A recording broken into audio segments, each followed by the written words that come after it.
BTC পাইছোঁ লাজ নালাগে তেওঁলোকৰ এই 26 জন শ্বহীদক তেওঁলোকে এই 2600 শ্বহীদক তেওঁলোকে শ্ৰদ্ধা জনাব কিয় লাজ পায় গতিকে এইবিলাক কথা আমাৰ কৰ্মী বন্ধুসকলে মনত ৰাখাটো ভাল ৰাইজক বুজাই দিয়াটো ভাল আৰু আমাৰ ইয়াত লিখা আছে আমি 40টা ডিপাৰ্টমেণ্ট পাইছোঁ এই 40টা ডিপাৰ্টমেণ্ট বিটিচি এক্টৰ জৰিয়তে আমি পৰিচালনা কৰিব লাগে ৰাজ্য এখন যেতিয়া পৰিচালনা কৰিব লাগে বিটিআৰ চৰকাৰে কোনটো এক্টেদি পৰিচালনা কৰিব কি এক আছে তেওঁলোকৰ না ষ্টেট এক্টৰ আণ্ডাৰেদি তেওঁলোকে বিটিআৰ চৰকাৰ চলোৱাৰ কাৰণে কিবা আইন বনাইছে নে পাৰ্লিয়ামেণ্টত কনষ্টিটিউশ্যন এমেণ্ড কৰি পেলাই বিটিআৰ এক বনাইছে একোটো এক বনোৱা নাই বিটিচি চুক্তিৰ জৰিয়তে কেন্দ্ৰীয় চৰকাৰে যিটো বিটিচি এক বনাই দিছে সেই এক্টৰ জৰিয়তে সেইটো আইনৰ জৰিয়তে আজি 40টা বিভাগ লৈ পেলাই বিটিচি চৰকাৰ চলাই থকা হৈছে তেওঁলোকে কেইটা বিভাগ আনিলে আমি আনা বিভাগ কেইটাকে আমি বনোৱা আইনকে লৈ পেলাই দেখোন বিটিআৰ চৰকাৰ চলাই আছে যদি তেওঁলোকে আমি আনা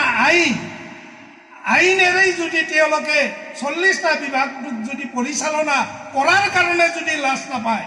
10 ফেব্ৰুৱাৰী পালন কৰাত কিয় লাজ পায় প্ৰশ্ন কৰিব ৰাইজে ইউপিপিএলক প্ৰশ্ন কৰিব গতিকে আজি মই আমাৰ যুৱক চামক মই অনুৰোধ কৰিছোঁ কোনোবাৰ কথাত কোনোবাই মই মিলন বৰই কোৱা কথাটোকে আপোনালোকে বিশ্বাস নকৰিব মইতো ৰাজনৈতিক ব্যক্তি মই আমাৰ পাৰ্টিৰ ভালৰ কাৰণে ইউপিপিএলক হেয় দেখুৱাৰ কাৰণে মই তেওঁলোকক সমালোচনা কৰিব পাৰোঁ কিন্তু মই কিহৰ ভিত্তিত কৰিছোঁ ভাৰতবৰ্ষৰ এইখন সংবিধানৰ ভিত্তিত এই সংবিধানতে লিখা আছে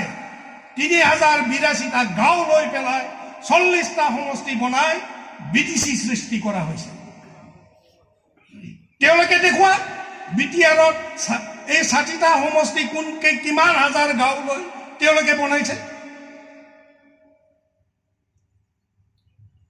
গতিকে আজিৰ ইয়ং জেনেৰেশ্যনক মই আহ্বান কৰিছোঁ ভাতৌ নহ'ব মিলন বৰই কোৱা কথাটোকে সত্য বুলি আপোনালোকে ধৰি নল'ব নিজে অধ্যয়ন কৰক পঢ়ক পঢ়ি পেলাই জানক